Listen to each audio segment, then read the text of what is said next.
एक आदमी गेम खेल रहा था। अचानक स्क्रीन उसकी गर्लफ्रेंड के ऑफिस में बदल गई। उसे तुरंत समझ आया ये वही गेम है जिसमें जो भी होता है वो असलियत में घटता है। मतलब अब उसकी गर्लफ्रेंड खतरे में थी।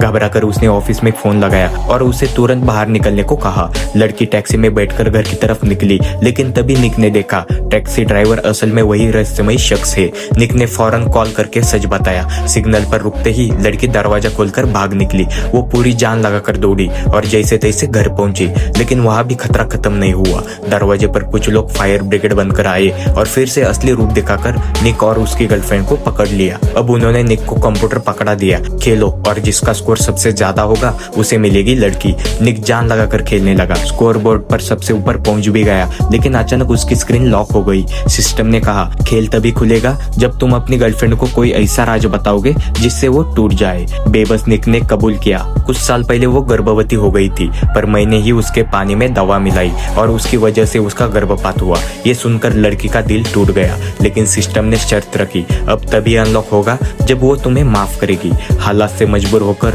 लड़की ने उसे माफ कर दिया। खेल खुला। निक ने फिर से कोशिश की, लेकिन अब बहुत देर हो चुकी थी। वो हार गया। गुंडों ने उसे बेहोश कर दिया, गोदाम में कैद कर लिया। तभी असली रहस्यमयी शख्स सामने आया, एक बूढ़ा आदमी। उसने कहा पीछे देखो। निक ने देखा, उसके सारे मरे हुए दोस्त और रिश्तेदार मौजूद थे। असलियत सामने आई। ये सब उसी के लोग थे जिन्होंने उसकी गंदी हरकतों को उजागर करने और सुधारने के लिए पूरा खेल रचा था। हथियार नकली थे, बंदूक में गोलियां भी नहीं थी, लेकिन अपना राज खुल जाने के बाद निक बुरी तरह टूट गया। वो सबकी आंखों में देखने लायक नहीं बचा और अचानक उसे याद आया जेब में पड़ी असली गोली, और यहीं पे कहानी खत्म हो जाती है।